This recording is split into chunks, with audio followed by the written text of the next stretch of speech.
Hi, everyone. Welcome to another informational webinar for DOE Energy Innovator Fellows. I am Lisa Schwartz, and today we're going to talk about electricity markets with Pete Cappers, who's returning. And lucky us, he is a staff scientist and strategic advisor in our department, Energy Markets and Planning. And for the past 25 years, he's conducted research and provided technical assistance to folks just like you around the country on a host of topics: regulation, utility business models, pricing and rate design, energy efficiency, demand response, and markets, which should be in your bio, Pete. Um, so Pete will give you some instructions, but I think he's pretty free to answer your questions at any time. And you'll just need to unmute yourself, raise your hand, or just put your question in the chat, and I'll be checking as well. Just a reminder, we have several more webinars coming up, and I'll put the links in the chat. In a couple of weeks, we're going to talk with Paul DiMartini, who is our frequent collaborator on distribution planning and DER related projects. And he's going to focus on how do you have tariff provisions and consider in your distribution operations ways to make distributed energy resources really useful to the system. And then we're going to have a deep dive on cost of service studies. So Pete earlier talked about the rate making processes, but this is really diving deep into cost of service studies. And we're really lucky to have a presenter who actually does NARUC's training on this topic. And then we have an incredible slate of folks on June 15th to talk about demand flexibility programs and rates, and how do you analyze both on a potential basis forward going and ex post looking back for measurement and evaluation to see what impact you could have or have had. And we're going to have a bunch of folks from University of California talking about that, including folks from the lab. And then finally, way out in August, we're going to talk about evolving stakeholder engagement practices for regulatory proceedings. And this will be based on some new research that's underway right now, focused on distribution system planning, to look at some of the latest techniques. And some folks have requested that we do some more peer sharing breakouts, so that's what we're going to do for that one. All right, that's it. All right. Thank you, Lisa. Let me get my slide deck up and all right, ready to go. Great. Thank you, Lisa. Appreciate the introduction. Happy to be back with you all again, talking about wholesale markets. So basically going to cover four things in the next hour or so. Feel free to put questions into the chat if you have them, or just take yourselves off mute, interrupt me, and feel if you feel the need to clarify something I'm talking about. But the four things we're going to cover over the course of today are going to be initially market structures, give you a little bit of background on sort of where the industry has come from, all the way really to sort of where it is today. Talk about the market entities that exist in the current set of organized wholesale markets. What are the products that exist in those organized wholesale markets? And then talking about the effectiveness of those markets. And I will admit on that last topic, you could spend probably an hour on this. There's an awful lot of literature, both upfront on sort of rationalizing and promoting why we wanted to move to these, organized wholesale markets, and then some of the evaluations that have been done over the last 20 to 20, really 25 years, assessing whether they are effective. And I'll provide some pretty high-level overview on both of those things. So with that, let's get started. Market structure. So when the industry was first being developed back in the long, long days ago, and we've got Thomas Edison and Samuel Insull basically creating these Edison Electric companies, those companies were singularly responsible for all aspects of electricity: generation, creating electrons, sending it out to ultimately get delivered to end use customers through a transmission system, and then all the way down to individual customers via the distribution system. And so this should be thought of as vertical integration, where one entity is responsible for all of these different components and responsibilities from the electric utility standpoint. So as the electric sector was really getting going in the early days, what you saw were a bunch of vertically integrated utilities that were completely independent and separated from each other. first ones in New York City. You saw them begin to crop up in other cities as Thomas Edison and Samuel Insull really tried to replicate that business model in these other major metropolitan areas. In fact, they even brought it across the pond and did the same thing in London. But these were really isolated systems that were self-contained. They had to generate, they had to transmit electricity, and then ultimately distribute it down to individual customers. And so as a result, there was no trade because it was the same entity that was responsible for doing all of those things. But as the electric industry began to evolve, you started seeing vertically integrated utilities pop up contiguous with service territories contiguous to one another. At the point that they are in close proximity, well, now you begin to think about, well, do we want to trade with one another? Well, if we're going to trade, we have to first be connected, right? Think about sort of the old Silk Road in terms of trade between Europe and Asia. Well, now we're talking about two utilities, again, that were totally self-contained. And is there any benefit of us trading with one another? Well, if there is, then we have to be interconnected because we have to be able to share electrons in some way. And so once you interconnect these contiguous service territories, well, now you have the ability to create a market. And so what transpired once those interconnections occurred were bilateral marketplaces naturally occurred. And so two utilities that were next to one another, electrically connected, could ultimately enter into long-term contractual arrangements. And these were typically called bilateral markets. Well, as more and more of these contiguous utility service territories popped up that ultimately were interconnected one to another, there was a recognition of like, well, we can just, develop a market that is one-off, me and my neighbor, or me, another utility and their neighbor. But if it's all electrically connected, there might be some real benefit in beginning to better coordinate our systems and better coordinate some of the elements of that vertical integration, in particular being generation. And so that then led to the creation of power pools and this notion of a common grid operator whose sole job was to optimize the economic dispatch of these disparate utilities that owned and operated, technically owned and operated their own generation assets. But they looked to a common grid operator to really achieve economies of scale and benefit from economies of scale. And these power pools really grew in popularity through the 50s and definitely into the 60s and then on into the 70s. And so you get to this point where by the late 70s, there are now a lot of these different individual utilities that are out there. And because those utilities started out being completely isolated, they were strictly under state jurisdiction.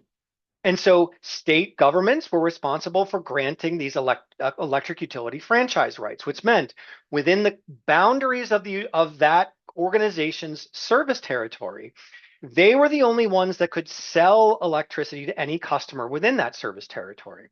Similarly, they were, once we began to see even within the same state, multiple service territories come out that were connected, and you began to have this ability for bilateral arrangements. A utility could not sell to customers in another utility service territory. They could transact utility to utility, peer to peer, but they were not able to sell electricity to customers in another service territory. In addition, state governments were going to be responsible for regulating utilities from a price, safety, and service quality perspective. Again, this all makes sense when you think about the beginnings of this industry and the notion that these were really independent organizations that were strictly confined within state boundaries. But as more and more of those utilities cropped up, as more and more of them began to interconnect, you began to see interconnections across state lines. And as soon as that happened, the federal government has the ability to get involved because the Constitution does allow the federal government, to regulate interstate commerce. And so the minute electrons flowed from one state to another, you have this ability to regulate interstate commerce. And that's exactly what the federal government chose to do. And so any generator as well as any transmission line that is connected across those straight lines, across those state lines, creates this environment where there is some federal ability to manage and regulate that system.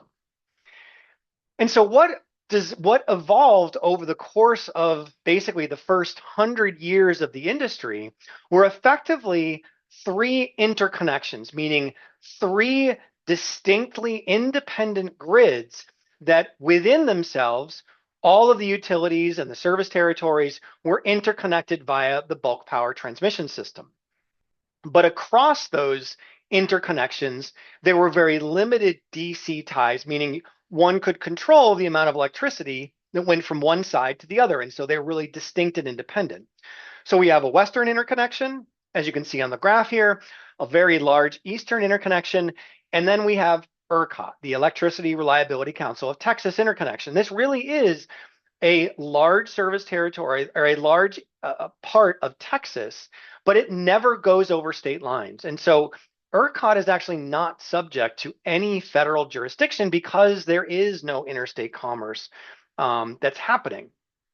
So as this industry evolved, what we saw going into the late 70s were the creation, and the proliferation of these power pools, and a recognition that the federal government really, hadn't played a big role from a legislative standpoint. The Supreme Court had made a number of decisions over the first 100 years of the industry to kind of determine what the rules of the road were, and how these organizations or how these entities were going to interact with one another. But the first major piece of legislation that came out was really the Public Utility Regulatory Policies Act, or PURPA, of 1978. Huge piece of legislation, lots of really interesting things within it.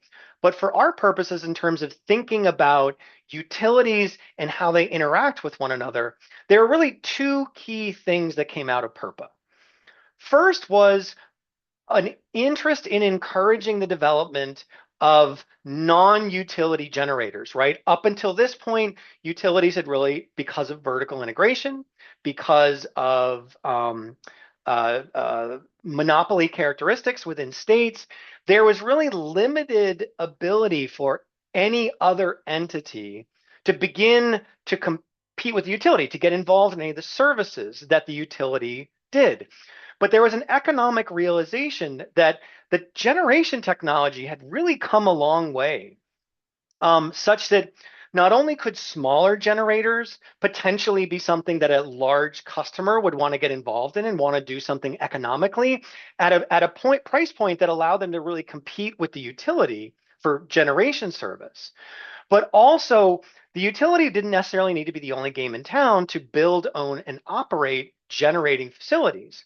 There was a recognition that individual independent entities could do it and might even be able to do it at cheaper levels than the regulated utility.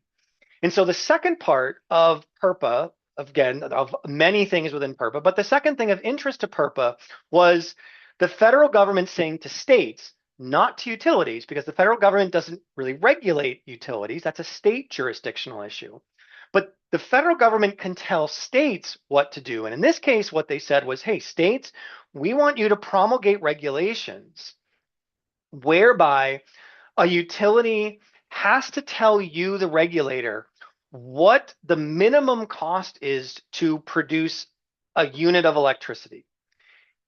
And the reason for that is because if someone can do it cheaper, an independent power producer or a cogeneration facility, then you, the utility, or states, we want you then to order your utilities to basically allow customers, or allow you, the utility, or force you, the utility, to go out and contract with someone who can do it cheaper. So this is really an intent to sort of begin to think about affordability, as well as creating a broader competitive market for generation. And so this notion of avoided costs was used to sort of dictate, look, below this avoided cost level, it's cheaper for us to go out to these independent power producers. And so the new market structure that came out of PURPA and out of those regulations that states promulgated, created now a new entity in those bilateral markets. It wasn't just peer-to-peer, utility to utility. Now we've got independent power producers that could get involved in these long-term contractual arrangements. In addition, independent power producers could potentially participate in these power pools. And again, concede over some degree of economic dispatch control to this common grid operator. Now, what I think is interesting is if you begin to think about these entities, these regulated electric utilities that are vertically integrated, they have never faced competition before, really, for any of those services. And now with PURPA, competition is beginning to knock at the door. And so what do you think those utilities are going to do? Well, they're going to try and fight against it. They're going to try and do things to potentially undermine some of that competition. And so there's a number of different things that they could begin to do. Well, first, they could turn around and make it more difficult for these independent power producers to access the bulk power system. If you can't access the bulk power system, the transmission system, then you can't sell anything because you can't ultimately deliver it. So if I as a utility can limit these independent power producers from even connecting to my transmission system, then I'm really limiting the opportunity for competition to come about. Well, maybe a state does a good job of bringing down some barriers and an independent power producer is able to more easily interconnect. Well, they still have to worry about that avoided cost. And so if the utility can set that avoided cost really low through its regulatory filings and potential information asymmetry between the utility and the regulator, then it becomes really difficult for an independent power producer to compete with the utility. And so the utility has a very strong incentive to begin to erect these kinds of barriers to try and put competition at bay. And that's what you see happen after PURPA in the decade or so after PURPA comes about. And so federal government begins to see this. Congress recognizes that maybe it's in its best interest to step in and try and address at a federal level this kind of issue. And so the Energy Policy Act of 1992 gets passed by Congress, and it includes two really important issues as it relates to these sort of anti-competitive practices that utilities were undertaking. First, it authorized wholesale wheeling. And what that means is it authorized federal regulators, because of interstate commerce, they had the ability to regulate and require transmission owners to open up the transmission lines to non-utility generators, those independent power producers of electric power. So promulgate regulations at a federal level that really sought to bring down the barriers of interconnection. The second thing they did was compelled states to consider promulgating regulations that financially separated generation, transmission, and distribution services and the cost associated with them. So by being better able to track those costs in a more transparent way would make it more difficult for these utilities, to create these uneconomic barriers, potentially put their avoided costs at lower levels than were really justified. So those are the two main things that EPACT did. FERC then, right after EPACT passed, issued two landmark orders. Again, there's a lot of things in both of these orders, but the two things for our purposes was, first it said, okay, great. Now we have the ability for all of these utilities to sort of freely, open up their transmission system. So what if we create an independent entity to operate those transmission systems? We want them completely independent from generation owners, because if the generation owners if it's not independent from them, then we can just continue this kind of uneconomic, uncompetitive behavior. We also want those independent system operators to ensure fair access. The regulations that FERC would promulgate would now be executed and implemented by these independent system operators. And then last, we're going to we're going to have those independent system operators be responsible for ensuring short-term reliability, but do so in compliance with North American Reliability Council, or NERC, standards. And last, let's focus on efficiency, economic efficiency. We want to make sure that these ISOs are going to potentially create markets that really encourage not just the efficient use of existing generation and transmission assets, but also looking from a forward planning perspective, making sure that we're efficiently the market is efficiently investing in these assets. The second thing was in FERC Order 889, it required utilities to now functionally unbundle their operations. So EPAC said, let's separate, states do a better job of accounting and separating out costs. FERC Order 899 said, let's actually functionally unbundle your wholesale operations, meaning transmission and reliability functions that are happening in a peer-to-peer, utility-to-utility level, from your marketing and sales functions, which are really at a retail level. And so this set the stage for now a new market structure to come out. We continued with bilateral markets, where again, you've got peer-to-peer utilities getting into contracts with one another. You've got independent power producers getting involved. But now we have organized wholesale markets that have largely taken the place of these power pools. We've got a common grid operator that optimizes both the planning aspect of things as well as the operational side of things as it relates to generation and transmission assets. Now, this is not the case across the board, and we'll talk a little bit more next up in who are the different entities and where do those entities exist across the US that are sort of now responsible for all of this bulk power system and these markets that are being created coming out of the late 90s and the mid 90s or early 90s with EPAC and those two FERC orders. So the first two sets of entities that are really important to define are reliability organizations and balancing authorities. They were two entities that really came out of this statutory and broader federal effort. So reliability organizations are responsible for, first and foremost, managing the planning of the bulk power system. And they're doing that within a very specific geographic area. Their job is to maintain long-term reliability, and they have to comply with NERC standards. Now, balancing authorities, in contrast, they manage the operation of the bulk power system within a specific geographic area, and they therefore are responsible for maintaining short-term reliability. But they also must comply with NERC standards as it relates to short-term reliability. So let's talk a little bit about those electric reliability organizations. So once those were formally defined, I believe by FERC, now what we did is said, okay, well, who will comprise these electric reliability organizations? Or I talked about what their mandate was, but who would comprise them? Well, basically it was incumbent electric utilities, again, monopoly providers in these different locations, potentially federal agencies like federal power authorities, TVA as an example, or the Western Power Authority. We've got independent power producers because they are generating electricity and they are obviously contributing to reliability. Transmission owners, again, FERC said we need to separate wholesale and retail. We really need to identify who those transmission owners are and sort of separate them from a corporate perspective. Competitive electricity suppliers. As I mentioned, since we're separating wholesale and retail, we're now in some states creating opportunities for retail competition. We want them to be involved in these EROs as well.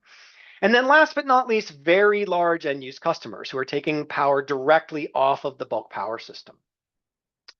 So those are the folks that comprise them. But once we sort of identified the individuals who would be in them, then we can actually create these EROs. And you can see in the graphic here, there's one electric reliability for basically all of the Western Interconnect, which is WEC.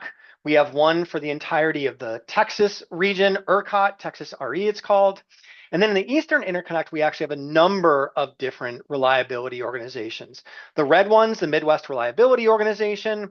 The one in purple is SERC, stands for SERC Reliability Corporation. I actually looked up, I was assuming this was like Southeast Reliability Corporation, but it doesn't make sense if it's Southeast Reliability Coordination.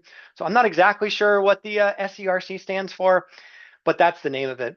We've got Reliability First, which is the one in gray, which is sort of in the Great Lakes, PJM area.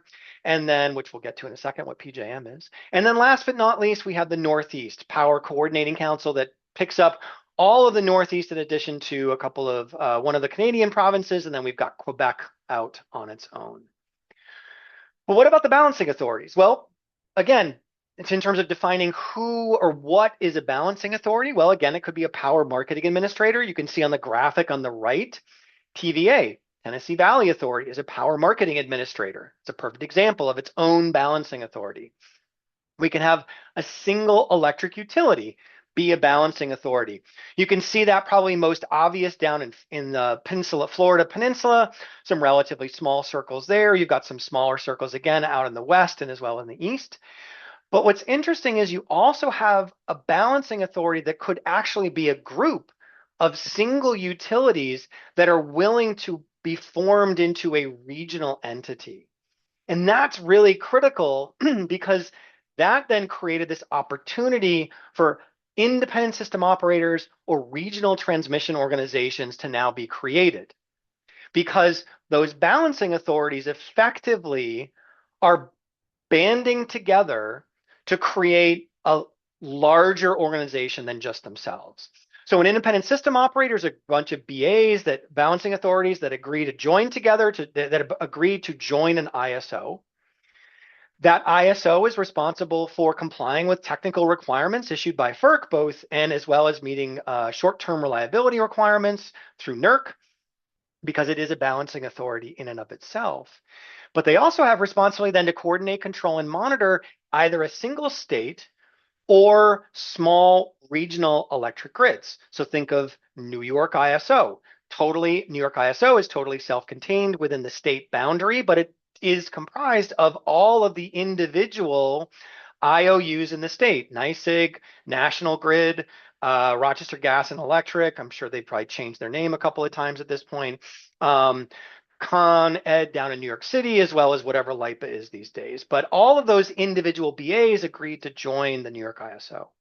And then we've got regional transmission organizations. These are basically the same thing as an ISO, only bigger. So now we've got really a large regional footprint of lots of BAs that have now come together to join one of these big regional organizations. PJM to me is a perfect example of this, right? Very large, not just multi-state. ISO New England is technically multi-state, but here we're talking many, many, many states, lots of individual customers, lots of individual BAs that sit underneath this mega BA. Okay, so all of these ISOs, RTOs, and even power pools that are still around, they now have the ability to create organized wholesale markets. And so let's talk a little bit more about those organized wholesale electricity markets. We currently have 7 of them here in the United States. So you can see them listed here: California ISO, CAISO, again, Electric Reliability Council of Texas, ERCOT is its own. In the upper Midwest, we see MISO, the Mid-Continent Independent System Operator. New York, as I mentioned, has its own independent system operator. Collection of all New England states comprises ISO New England, the Independent System Operator of New England. We've got PJM, which, if you didn't know, actually does stand for Pennsylvania, Jersey, Maryland Interconnection. Obviously, it's expanded a bit from just that narrow footprint. And then we've got the Southwest Power Pool in the central part of the country. And those are our 7 organized wholesale electricity markets. Now, what about those places where there aren't organized wholesale markets, where utilities in the Northwest, Southwest, and Southeast, they have historically relied on bilateral markets to trade electricity between themselves? They may even have some informal power pools that exist, or informal, maybe not the right word, but not like, let's say, the Southwest Power Pool, SPP. What's interesting, though, is that has been largely the case up until about 4 or 5 years ago. So from the early 1990s all the way through about 4 or 5 years ago, 2000, they were all transacting through bilateral markets, in order to trade electricity between utilities. But CAISO and SPP have begun to create day ahead or have, taken steps to create day ahead and real-time markets, and we'll talk more about those in a second.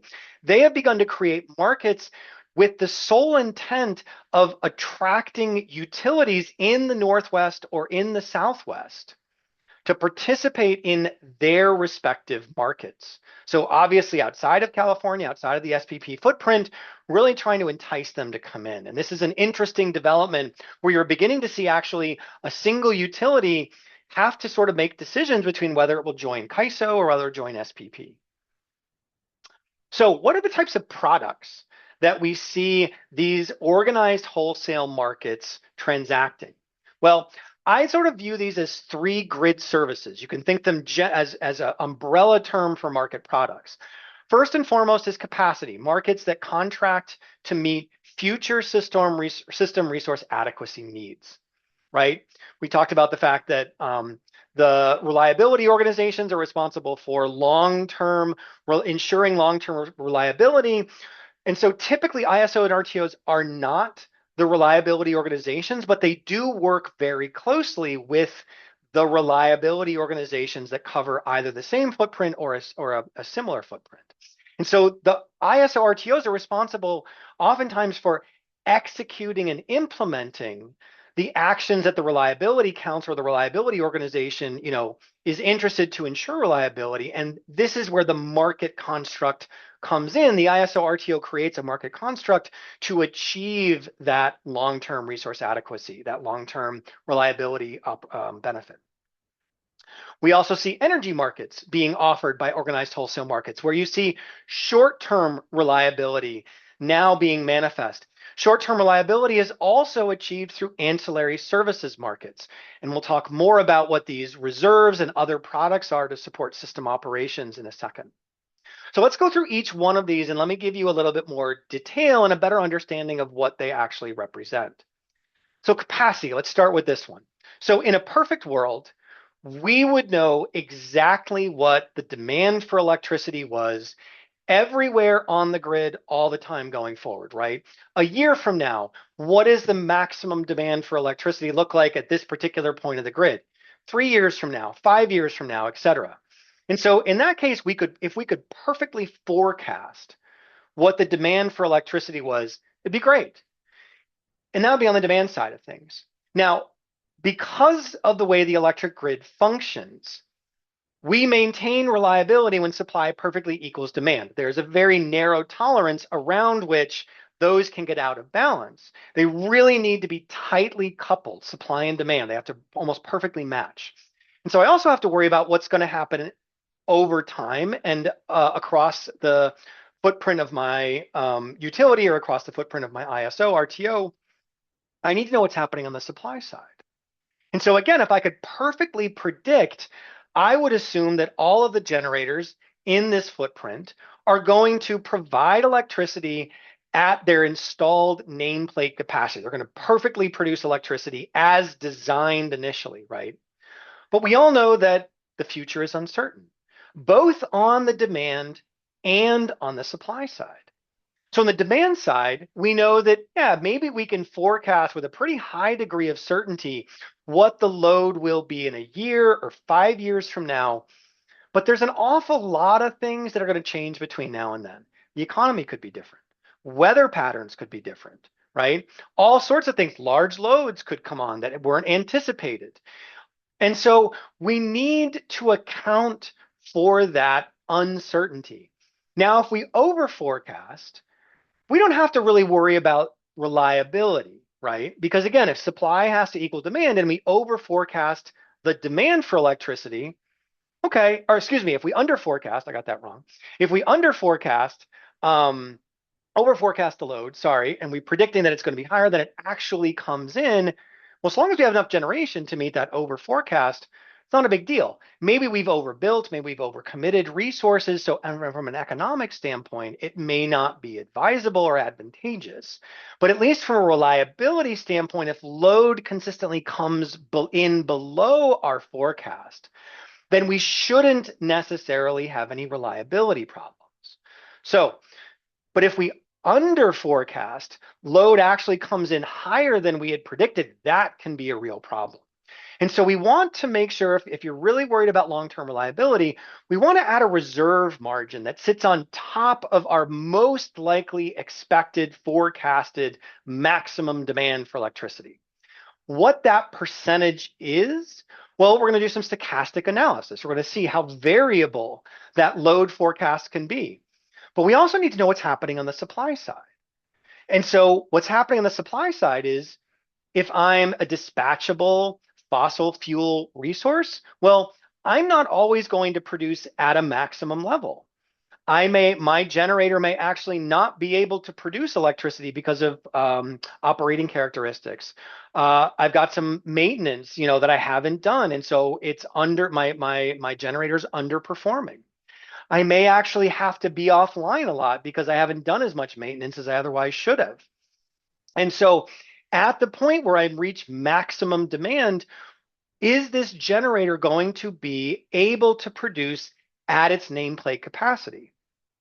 And we want to reflect the fact that it's probably not likely going to be able to. And so what's his historical performance experience been? Operating conditions, all of that stuff we want to integrate. If it's a variable resource, a non-dispatchable resource, well, then we also need to account for the fact of that variability. And so instead of giving it full credit for its nameplate capacity, what we're going to do is give it what's called credit for its effective load carrying capability, which is going to be something below that maximum nameplate capacity. Again, better to sort of under forecast the generation availability than to potentially over forecast from a reliability standpoint. So when we look at both load and supply, demand and supply, we do a big stochastic analysis. We can say, look, NERC standards are 1 day in 10. We are one day in 10 years. An outage is allowed, but we really want to make sure that all the rest of the time supply equals demand. And so the reliability organizations will do a bunch of analysis to determine how much extra load above and or how much extra generation above and beyond my forecasted demand do I want to ensure there is sufficient generation to cover. That's called a reserve margin. And so typically this is in the 15 to 18 and maybe even 20% level, where that's what the reserve margin really represents, where you're going to go out and you as a utility, as a balancing individual balancing authority, as a utility or a load serving entity or what have you, are responsible for procuring not just your forecasted maximum demand, but also that reserve margin to reflect the fact that it's really uncertain what the future holds in terms of your demands to ensure reliability. And so only a subset of these of these organized wholesale markets actually have capacity markets, where that capacity service is actually procured on a forward basis. Can be as little as 6 months, could be as much as 3 years, but there are only 4 of them in which they have organized capacity markets: MISO, New York ISO, ISO New England, and PJM. Now, let's talk about energy service. So when we talk about energy, what we're talking about is a market mechanism that meets supply and demand, that says if you're offering energy into the market for someone to buy, you're a supplier. You're someone who's demanding electricity, let's say a utility or a competitive supplier. I want to buy electricity. Now, these markets are pretty unique in that they are unlike a lot of other markets, not in the electric industry, but broader markets. There is oftentimes a demand curve that has some slope to it, some price responsiveness associated with it. One of the hallmarks associated with energy markets is typically we assume there is no price response. Now, there are some unique ways in which that price responsiveness can factor in, but for simplification purposes, let's just assume this is a vertical demand curve. It is totally price inelastic. And so what that means is the market operator will look at all of the offers to buy electricity, and the aggregate amount of that then forms the demand curve. I need to clear the market. I need to find enough supply to meet that level of demand. Then on the supply side, what I'm going to do is go out and look at all the bids to supply electricity. And I'm going to stack those up one after another from lowest price offer to highest price offer. And where my demand curve crosses my supply curve, that's where the market is going to clear. And so you see in this example here, if you're generator A, all of your offer or all of your bid to supply electricity has been taken. Generator B, generator C is in the same boat, but generator D, we only need part of generator D's electricity. And so they will set the price, but only part of their electricity is actually needed. Now, the reason they set the price and the reason everybody else gets this in what's called a last price auction is because there's a lot of theory out there around different ways in which you can design an auction. But in this case, for this kind of a market, a last price auction really seeks to compel generator A, B, and C to bid their marginal cost or as close to their marginal cost as possible, meaning don't try and game the system, don't try and elevate prices above what they otherwise should be. Really bid your marginal cost because you not only get your marginal cost, but you get the market clearing price.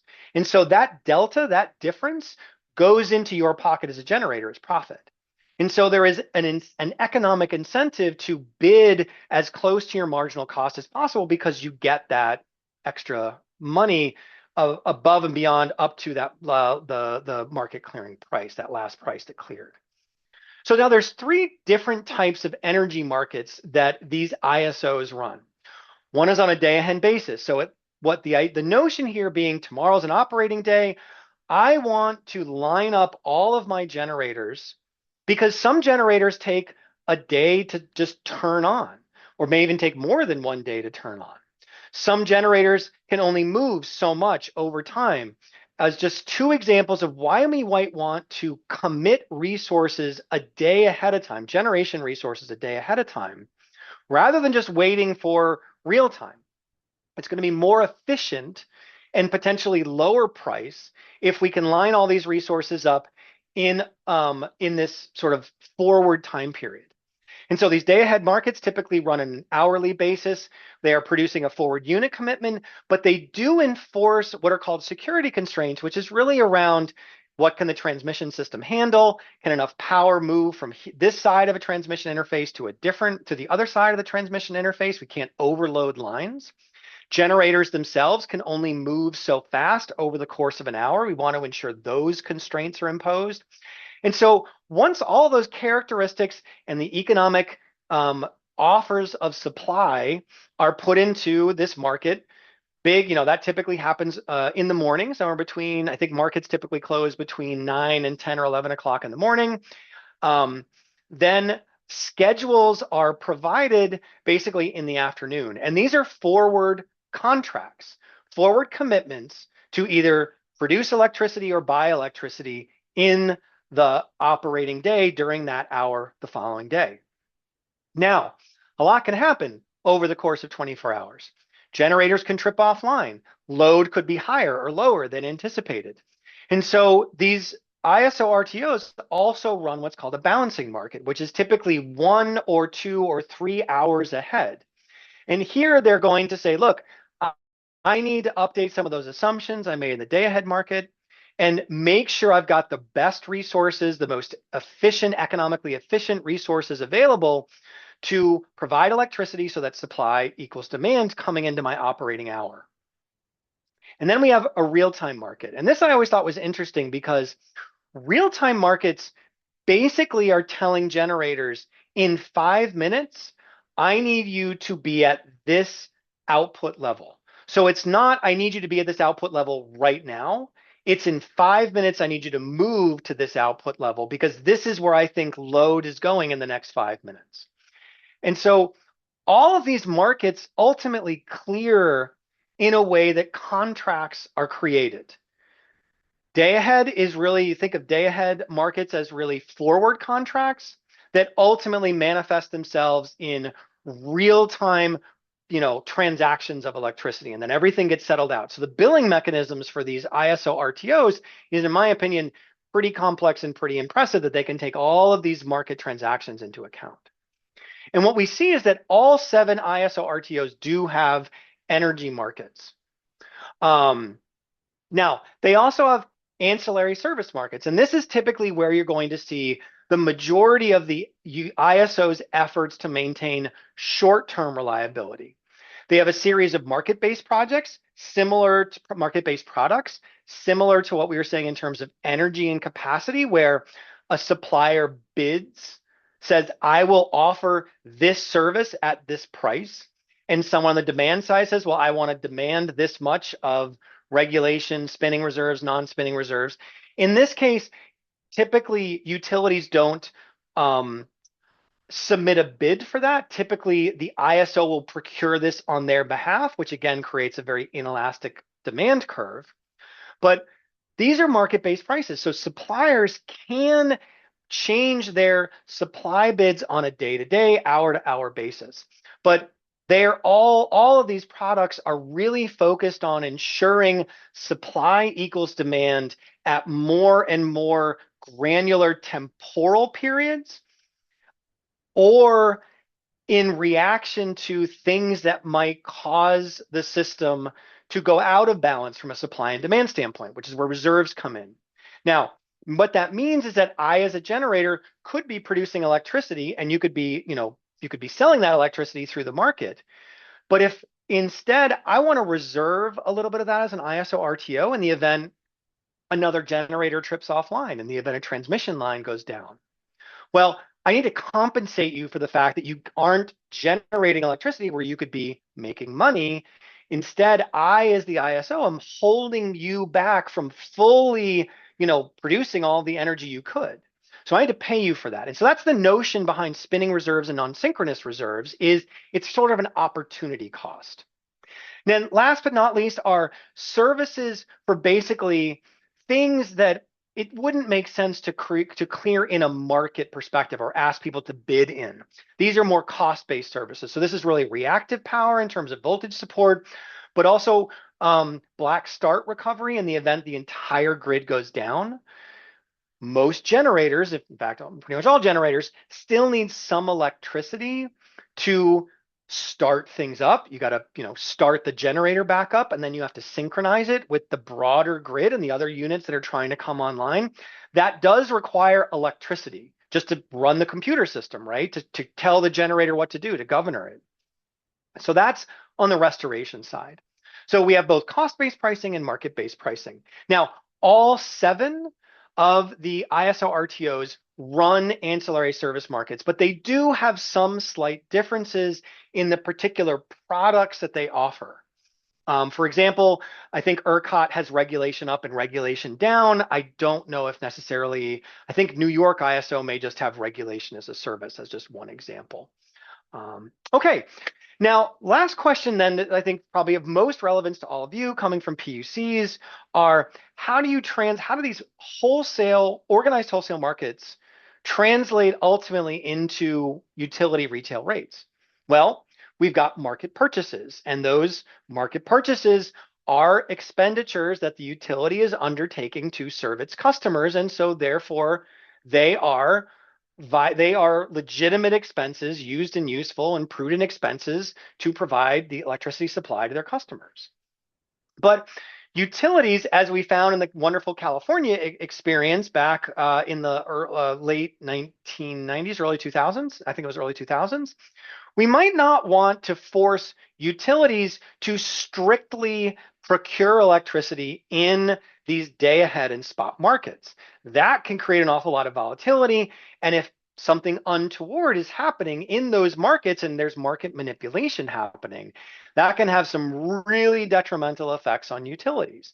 And so what we currently see is in basically every state that has an organized wholesale electricity market, we are also seeing utilities really do a lot of forward contracting through either RFPs or other forward contracting mechanisms through bilateral agreements.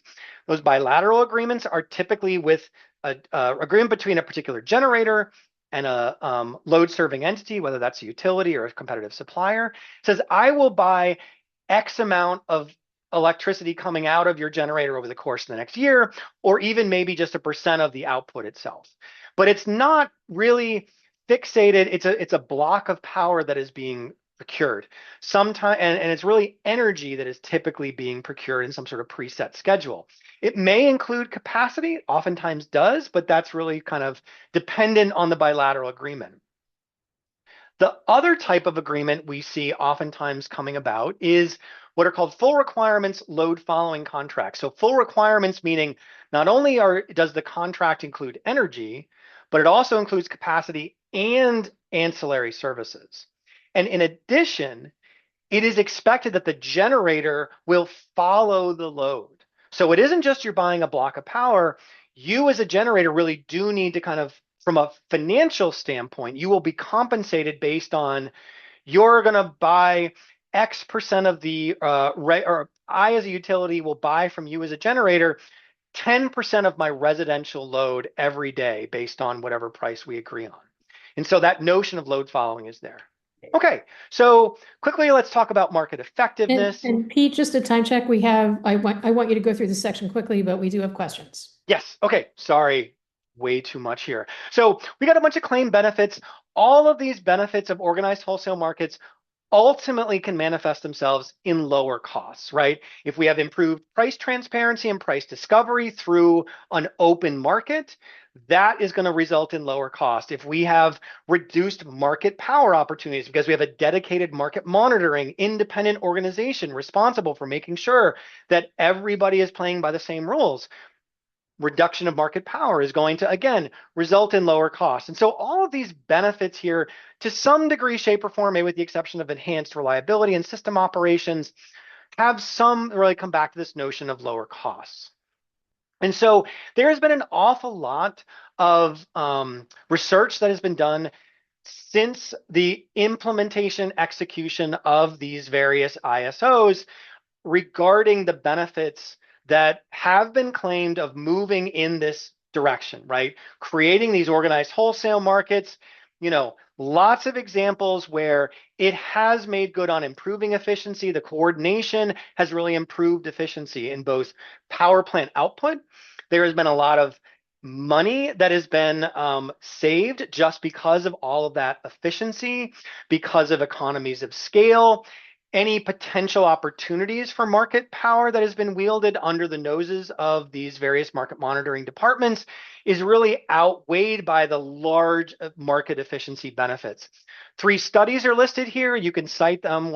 You can go out and grab the slide deck and you can go check them out for yourselves. But these is a lot of money that's been estimated as being economic benefits to ratepayers within the footprints of various ISO RTO markets.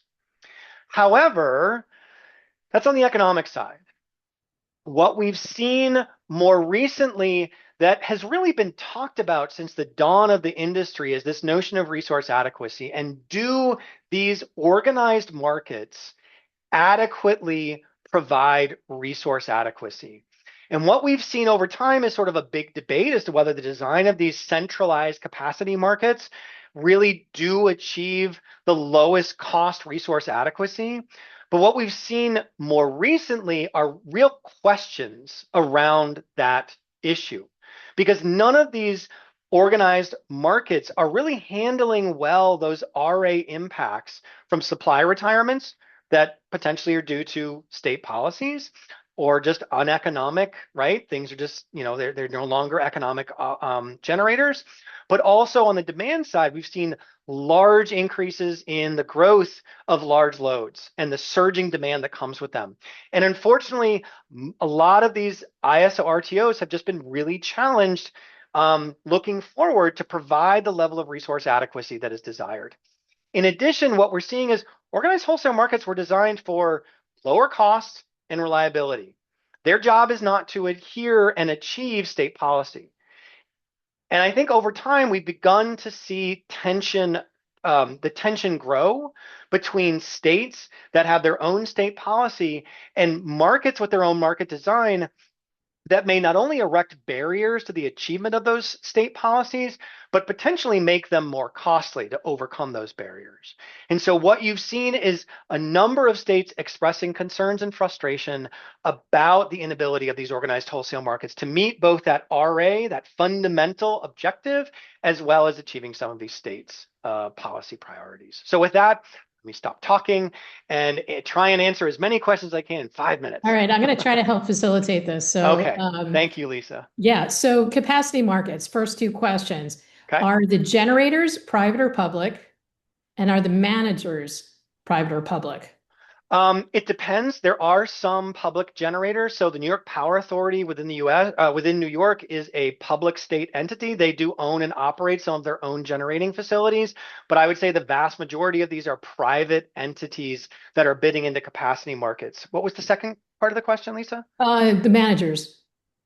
The managers of them, are they public or private? Yeah, like ISOs, RTOs, how would you categorize them? Oh, they are private institutions. They are not, they are private institutions. They do not have stock or shareholders or anything like that.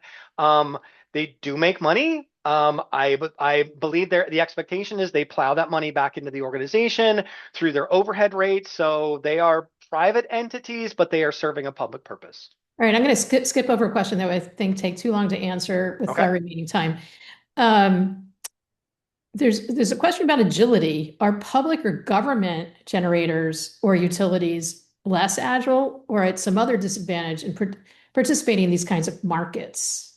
Are they less or less agile? Um, Honestly, I don't know the answer to that question. I'm going to say it I think it's depends. yeah, I would agree. I think it really does depend. It's an interesting question. I mean, it goes to this notion of like, government efficiency and bureaucracy and things like that. But yeah, I don't know what the literature or what if there's been any analysis to say whether one has been more efficient than another. All right. Um, what if you're constantly priced out? If you're not clearing, do you go out of business? Yeah, What's that's sort of the the whole history there? Yeah, that's the whole point of, I mean, that is why you're seeing a bunch of units retire, is because they cannot economically stay open. They're not being dispatched often enough to cover their costs. And so the less frequent, right, a lot of these, unless those generators have been completely paid off, you've got a bunch of sunk capital expenses that need to be paid. And maybe you're not being called on to operate very frequently, which means you need to now include all those sunk costs into your bid, your marginal price that you're bidding on. And so the less and less frequency you get dispatched, the higher that price is you need to offer, which means you're pricing yourself out of the market. So it can become this real self-propagating death spiral for some Unless your generators. reliability must run, In which case, then you basically get whatever you can justify from a cost perspective. Exactly. Yep. right? So that is where an entity designates a generator to stay in business. So that could be DOE under its authority, That's right.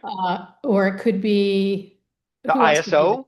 ISO or ISOs can RTO can do itself. this on their own if they want to, if they feel like I need this. And that was originally the way it worked, was it was really the ISOs, and to some degree it was really the reliability organizations that then told the ISO, we need this. This is a reliability must-run unit. You have to keep it on in this way.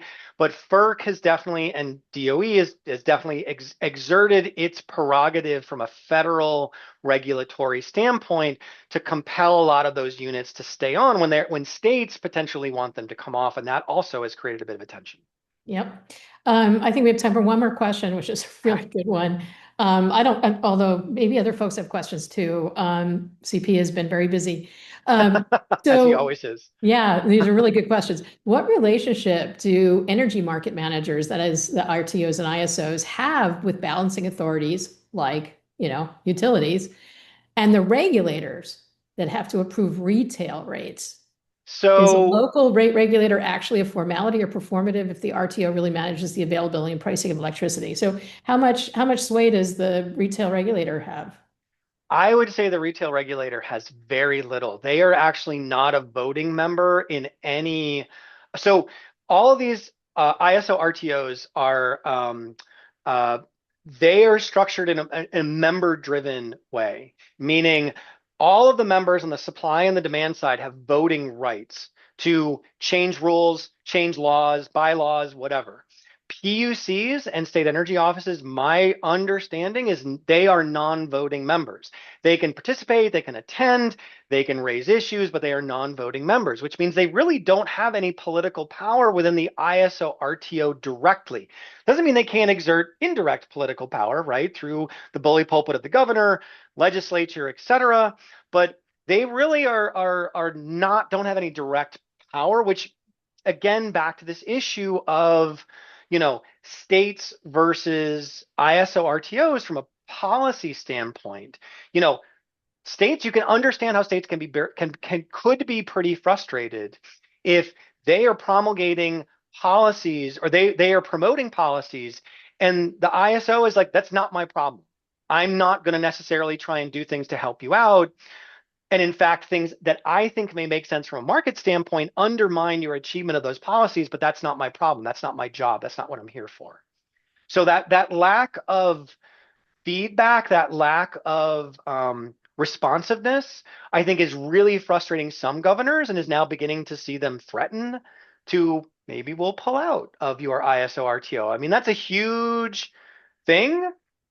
I think those are probably idle threats, but I think they are threats that need to be taken seriously nonetheless. And so you are seeing places like PJM and others, I think, begin to try and figure out how could we alter some of our rules, bylaws, whatever, to try and at least not undermine your policies, maybe not promote things the way you want us to, but nonetheless not undermine the achievement of those policy goals. Pete, I know we're out of time, but I wonder if you could give a little bit more color to the last two bullets on this slide by request, particularly from like a state energy office or policy perspective. I mean, in the sense of that disconnect between, look, I mean, again, organized wholesale markets are basically there for short-term reliability. That's their job. And do so at least cost, right? Like market efficiencies, short-term reliability. Like, and if you whittle it all the way down, that is what ISO RTOs are there to do, which has nothing to do with policy, right? That is zero to do with policy. That is just, we blindly make sure that supply equals demand all the time. And we make sure that as much as possible, it is reasonably competitive. There's a term, I don't know if it's reasonably competitive or something to that effect, but it is not expected to be perfectly competitive. It is this reasonable competitive standard. And so as a result, state energy offices and PUCs as policymaking enterprises, I totally understand how you could be really frustrated by the fact that, there is a disconnect. So I don't really know, other than that disconnect exists and acknowledging it and look and really, saying how can state energy offices and PUCs and governments get more involved in, again, in an indirect fashion because you're not a voting member, but how can you begin to get ISO RTOs to take your concerns seriously? Is that sort of what you're going at, Lisa? Yeah, and I want to just add, several labs, including ours, provides technical assistance on FERC Order 1920, which is long-term regional transmission planning, right? Not the only thing markets, electricity, energy and capacity markets and ancillary service markets. That's not the only, those are not the only things that RTOs and ISOs do, right? Right. And so FERC Order 1920 requires consideration of state policies. Now, what is required? There are all these tests and all that. So I could put a link on our in the chat on where you can get some initial information on that. And also you can request technical assistance if you're interested. And on this matter, we've been helping a lot of regional organizations of states and individual public utility commissions. Yeah, thanks, Lisa. I've not kept up to date as much on some of the more recent FERC orders. So yeah. Yeah, lots of materials at that website I just put in the chat. Great. Well, Pete, as always, you were amazing. Thanks, everybody stayed past time. All right. So that's an indication. Thanks, everyone, and we'll see you hopefully in a couple of weeks for our next webinar. Much appreciated. Thanks, CP. Thanks, everyone. Absolutely great as usual. Much obliged. Thank you, CP. Thank you. Bye-bye. Thank you both.